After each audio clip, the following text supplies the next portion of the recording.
Bismillahirrahmanirrahim. Assalamualaikum warahmatullahi wabarakatuh. Perkenalkan, nama saya Hilda Yukusuma. Saya dari program studi ekonomi syariah STEBI Global Mulia Cikarang. Di kesempatan kali ini saya akan mempresentasikan hasil dari ringkasan webinar dengan tema etika bisnis, konsep dan implementasinya. Baik, yang pertama di sini ada tujuan pembelajaran dari tema etika bisnis, konsep dan implementasinya. Dan tujuan pembelajaran ini yaitu untuk mengetahui konsep dasar etika bisnis dalam perspektif Islam dan implementasinya dalam sebuah bisnis. Maka hal tersebut menjadi dasar yang harus dilakukan dalam sebuah bisnis agar tetap eksis dan juga berhasil berjalan dengan baik. Selanjutnya di sini, mengapa kita perlu etika bisnis dalam sebuah perusahaan? Pertama, etika bisnis ini perlu untuk membangun kepercayaan dan juga menimbulkan iklim bisnis yang kondusif. Yang kedua, etika bisnis ini dapat meningkatkan reputasi dan citra perusahaan apabila prakteknya sesuai syariat Islam tentunya. Yang ketiga, etika bisnis ini dapat menaikkan keuntungan baik yang tangible atau yang intangible. Adapun di sini beberapa dari pengertian etika bisnis secara bahasa, yaitu yang pertama, etika bisnis berasal dari bahasa Yunani yang berarti adat istiadat atau kebiasaan. Namun dalam pemahaman umum, etika selalu dikaitkan dengan kebiasaan hidup yang lebih baik yang berlaku pada individu, manusia, atau masyarakat. Dan yang kedua, etika juga diartikan sebagai suatu sistem yang dianut. Namun sementara dalam bahasa Arab, etika atau moralitas disebut dengan al-huluk, istilah jamak dari al-akhlak, yang diartikan sebagai kebiasaan manusia yang baik, mulia, dan diutamakan. Yang ketiga, pengertian etika bisnis dari sisi terminologi dikaitkan sebagai moralitas. Pendekatan ini berasal dari bahasa Latin yang disebut MOS, bentuk jamak dari mores yang diartikan sebagai adat atau kebiasaan. Nah, selanjutnya ada tujuan etika. Tuh, untuk mempelajari perilaku baik secara moral maupun immoral dengan tujuan yang cukup beralasan dan berakhir yang memadai tentunya ya. Juga menilai praktek manusiawi dengan menggunakan standar moral dan memberikan pandangan tentang bagaimana bertindak secara moral pada situasi tertentu dan memberikan arahan untuk perbaikan. Ya. Selanjutnya, mengapa bisnis memerlukan etika? Ya. Karena di sebuah perusahaan tidak hanya memandang profit, tetapi memperdulikan sekitar dan juga sebagai pedoman orientasi dalam mengambil keputusan satu dengan yang lainnya agar hasilnya menjadi baik dan juga bijak.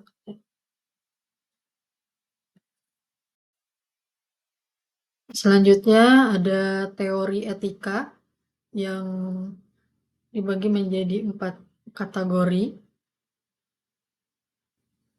Yang pertama ada utilitarianisme, yaitu membawa manfaat yang menyangkut keseluruhan dengan prinsip menghasilkan kebahagiaan atau kesenangan dalam jumlah yang banyak. Yang kedua ada Deontologi, suatu tindakan berdasarkan kewajiban dan prinsip moral dengan prinsip utama yaitu suatu tindakan yang dianggap baik jika mematuhi moral dan prinsip secara universal. Yang ketiga ada hak, merupakan teori yang sering digunakan karena cocok dengan pemikiran demokratis. Yang keempat ada keutamaan yang memandang sifat atau akhlak seseorang yang dicetuskan oleh Aristoteles pada era Yunani kuno. Nah, ini ada pun sumber nilai-nilai etika. Ada 4. Yang pertama ada agama, yang kedua filosofi, yang ketiga pengalaman dan perkembangan budaya, yang keempat ada hukum. Tentunya nilai-nilai ini sangat penting diterapkan dalam sebuah perusahaan untuk keberlangsungan perusahaan itu sendiri.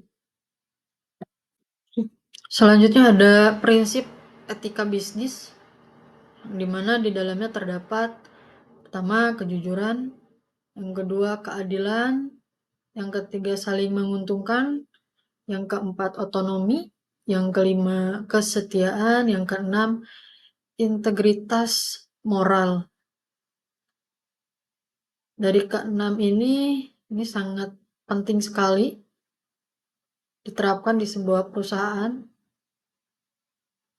Ya, tujuannya tetap untuk kepentingan perusahaan tersebut agar berlangsung secara baik, bijak, dan juga tetap eksis tentunya ya.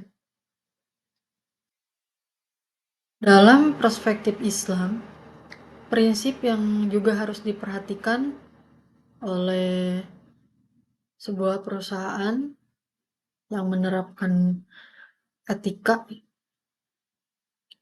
tentunya pertama harus bertauhid kepada Allah Subhanahu wa Ta'ala. Yang kedua, menjaga keseimbangan atau kesejajaran. Yang ketiga, kehendak bebas. Yang keempat, ada tanggung jawab tentunya. Di dalam sebuah implementasi etika bisnis, ini terdapat 4 kategori atau bagian dengan berbeda-beda tentunya, gimana kita berperan di dalamnya. Ketika kita bekerja sebagai karyawan, maka itu disebut dengan etika kerja. Dan ketika kita kerja sebagai profesional, itu disebutnya etika profesi. Dan ketika kita sebagai seorang pembisnis, itu disebutnya etika bisnis. Dan ketika kita sebagai seorang investor, itu disebutnya etika investasi. Aturan dan etika bisnis yang berlaku. Itu ada pemegang saham, perusahaan, dan manajemen juga karyawan. Yang dimana perusahaan ini mencangkup beberapa bagian. Yang pertama ada organisasi pendukung lainnya, misalnya yayasan dan lain-lain. Yang kedua ada pelanggan, ketiga ada pemerintah, yang keempat ada pemasok, yang kelima ada kompetitor. Dan bagian-bagian ini terdapat di perusahaan. Nah, implementasi etika bisnis di perusahaan itu ada etika bisnis dan juga budaya perusahaan.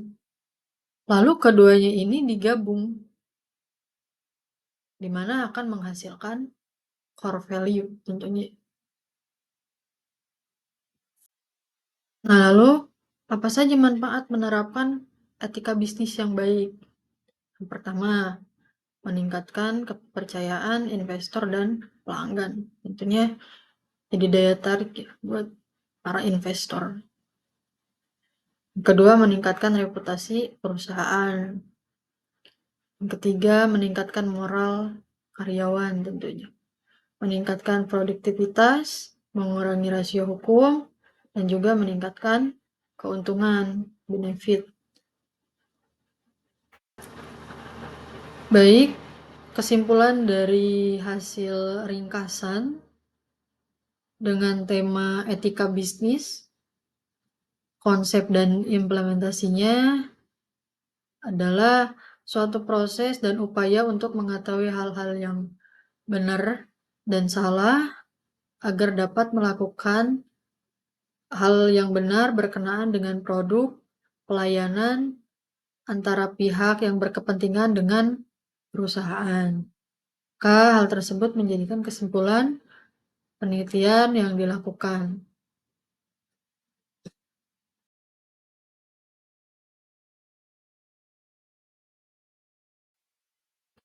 Baik, terima kasih atas waktu dan kesempatannya.